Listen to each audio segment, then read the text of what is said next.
Who actually manipulated Brendan Dassey in the 2005 murder of Wisconsin photographer Teresa Halbach? Today on The Jim Hagerty Show.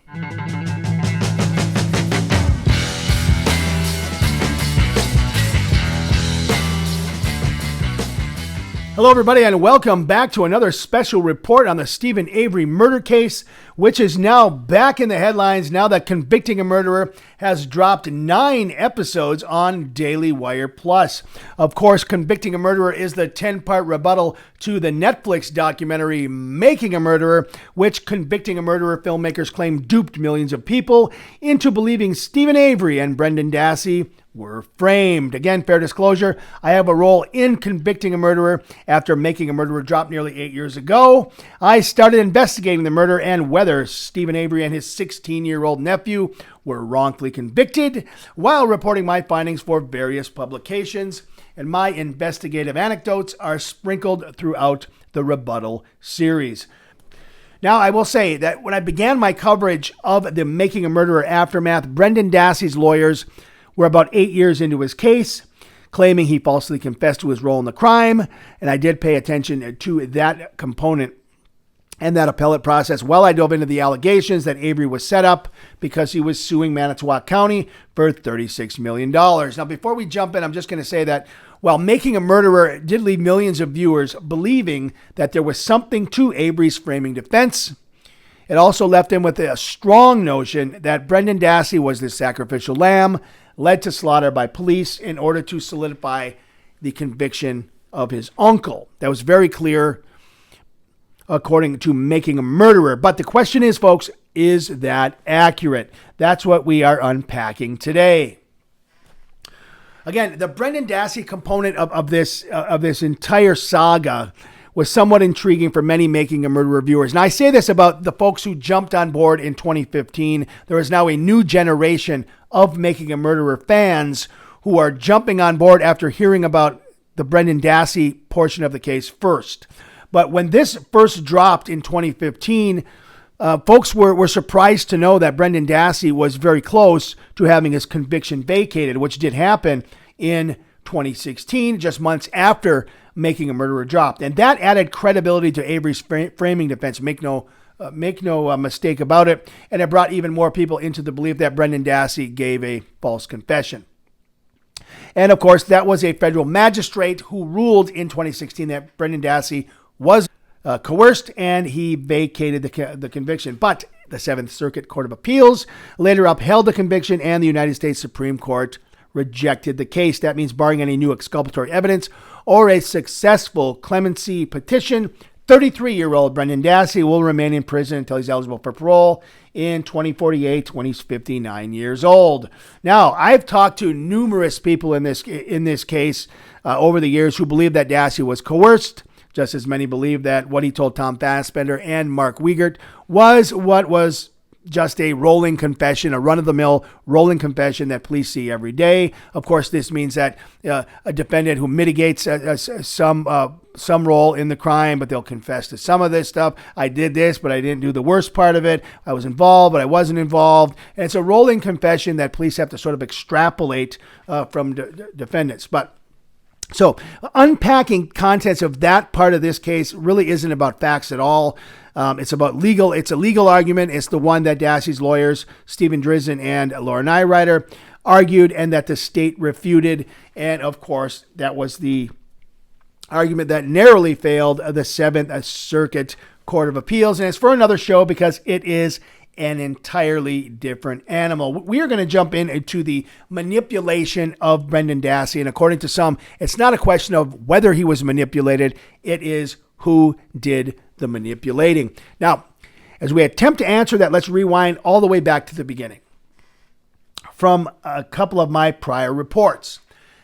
This is when police first made contact with Brendan Dassey. This was in Crivets. This was not Tom Fassbender, and it was not Mark Wiegert.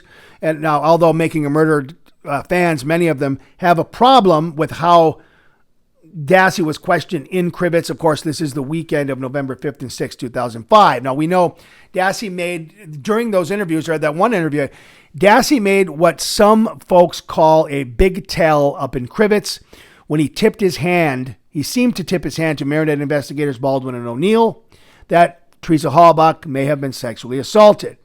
But regardless, he wasn't really part of the case until 4 months later. We know Steven Avery didn't mention Brendan Dassey on October 31st, 2005, until he realized Brendan's mother, Barb, who is Avery's sister, revealed to Avery during a jail call that she saw him standing next to a fire behind his garage that night. That's when Avery, after denying that he had a fire that night several times, told his sister during the call, "Then Brendan was with me." Now, the investigation was well underway at that time. Teresa Halbach's car, her bones, both of those things were found, and her blood inside the car were found, and Steven Avery, by his own admission, was the last person to see her alive. We also know that Avery was charged with murder on November 15th, 2005, after prosecutors learned his blood was also in Teresa Halbach's SUV. So, in short, there was more than enough to charge Steven Avery with murder. As the investigation progressed, Brendan Dassey, through a convoluted confession that without a doubt included some bluffing by Tom Fassbender and Mark Wiegert, would be the one who would provide help solving the puzzle, at least enough of it to convince two juries that Avery and Dassey killed Teresa Halbach. Now, but again, the question still lingers whether Fassbender and Wiegert crossed the line, going from bluffing to coercing Brendan Dassey into confessing to something he wasn't involved in. Again, while digging deep into what legally constitutes coercion is for another discussion, it does warrant a cursory overview to compare what Dassey's legal team still claims and what Convicting a Murderer alleges about the matter. Noted post-conviction lawyers Stephen Drizin and Laura Nyrider of Northwestern University have represented Dassey since 2007. They've long claimed that Wiegert and Fassbender failed to use special care when they questioned a cognitively deficient Brendan Dassey, who was barely passing the 10th grade at Mishicot High School. Now, here's the crux of Drizin and Nyrider's claim. They claim that Wiegert and Fassbender disregarded Dassey's cognitive limitations, and they used a series of false promises of leniency to psychologically coerce him into parroting facts that they say were fed to him from an already established narrative about how Teresa Halbach was raped and killed. Now, they also claim that Dassey had no concept of the consequences evident when he asked Mark Wiegert. Now, this was in Making a Murderer. It's very well documented. It's one of the parts of Brendan Dassey's confession that's not redacted. But there are some who claim it is actually used out of context. It is the claim that Brendan Dassey had no concept of the consequences. And this is evident when he asks Mark Wiegert if he was going to make it back to school on March 1st in time to turn in a project, and whether his arrest was, quote, just for one day.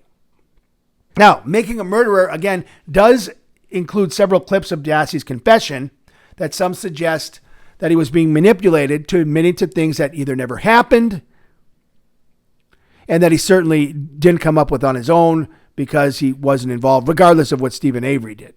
All right, I'm just going to come out and ask you, who shot her in the head? He did. Why didn't you tell us that? So I couldn't think of it.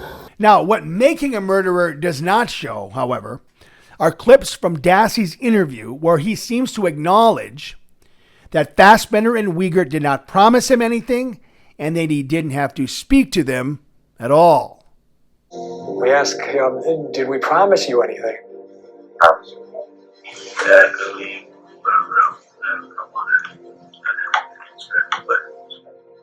Showing an acute understanding and memory of that particular part of the interview. We called his mother and got her to come to the school. We briefed her, and we said that we wanted to go to Two Rivers Police Department. Now, we know the Supreme Court refused to hear Dassey's case in 2018, and Laura Nyrider and Steve Drizin issued a statement following that decision, vowing to continue to fight for Dassey's freedom. Quote, Brendan was a 16-year-old with intellectual and social disabilities when he confessed to a crime he did not commit, they said. Former Calumet County District Attorney Ken Kratz also commented, quote, "The confession given by Dassey was voluntarily given, not the product of police coercion or other improper interrogation techniques," end quote. Now, if we recall, Brendan Dassey was initially represented by Public Defender Ralph Cegelski, who withdrew after a few days. And of course, that's when Len Kaczynski enters the story. And we know that Kaczynski's time representing Dassey was interesting, to say the least. Now, as I note in episode 9 of Convicting a Murderer, the first action that Len Kaczynski does before even speaking to Brendan Dassey, after he takes the case, was to tell Channel 26, an NBC station in Green Bay, that his client is guilty, saying, quote, "Here we have a 16-year-old, while morally and legally responsible, was heavily influenced by something that can only be described as evil incarnate." Of course, he's referring to Steven Avery. Now, if we look back at the case, this marked a succession of events that began to seal Brendan Dassey's fate. Brendan didn't have a chance at this point, because this is where the true manipulation begins. Early on, long before Len Kaczynski was removed from the case, he and Dassey were actually working well. Communication began to break down, however, when Kaczynski was unable to suppress Dassey's confession. And this wasn't in Making a Murderer, but a succession of jail calls between Steven Avery and various family members started to ramp up at this point. Now, if you look back, we can see that Len Kaczynski advises Brendan Dassey, now this is after he was unable to suppress the confession, that testifying against Avery and taking a plea deal would be his best option because the jury would likely believe the confession, which would undoubtedly be used at trial. Again, according to jail calls between Avery and family members included in Convicting a Murderer, this prompts Avery to express anger at the fact that Brendan talked to cops in the first place and demanding Barb to find him another lawyer. I had told you all along, keep your fucking mouth shut. I didn't say anything. You didn't say that. But every time with the kids, always talking. The investigators and everything else. All you have to do is say, I don't want to talk to this. I got a lawyer. And that's it. Where am I supposed to come up with money for a lawyer? They'd have to get a public defender for the kid. All he has to do is stick with his first story. That's all Barbara has to do is talk to his lawyer. Did you call another lawyer? No. Well, I'm going to tell you right now. Get on it. You tell her to tell Brendan to put him for a lawyer. Barbara told Brendan last night. Fire him. Well, yeah. He's a piece of shit. Fire the bastard. Now, Dassey would not get the chance to fire Kaczynski because, of course, he was removed from the case for allowing Brendan to meet with detectives without legal counsel. And, of course, Mark Bremgen comes into the picture. And as Making a Murderer fails to show again, Avery's calls to various family members continue. And Steven Avery seems to press on to ensure that Dassey does not take a plea deal. Now, this is covered in Convicting a Murderer, which echoes comments from an interview I did with Ken Kratz. Quote, Dassey's own family seemed to play a major role in rejecting the plea offer, and since that time, he was told to go to trial on a first-degree homicide charge and to thereafter allow his case to be used by juvenile justice activists to push their reform agenda. I have a great deal of sympathy today for Brendan Dassey. His uncle, Steven Avery, made him a murderer. His family and attorneys provided the worst possible advice, ensuring that he will now spend nearly the rest of his life in prison. End quote. Of course, the deal that Ken Kratz was talking about was a 15-year deal, which likely would have seen Brendan Dassey home today. That term would likely have been served by now. And however, we see Dassey is still in prison. Now, Making a Murderer does include snippets of some of these jail calls, but none seem to really depict the amount of pressure Steven Avery seemed to be putting on the family from behind bars to keep Brendan Dassey quiet. Again, all of these calls, folks, are out there. But keep in mind that some of them are redacted and edited for various reasons. But all of the raw calls are out there. And included in one of these calls seems to help bring Brendan Dassey to the point of no return, and it helps seals his fate. This is a call between Alan Avery and Brendan Dassey that was included in Convicting a Murderer, Episode 9. Brendan? Yeah? This is Grandpa. Yeah? Hey, listen, guy. You don't listen to that Tom or Mark or none of them fucking guys. None of them.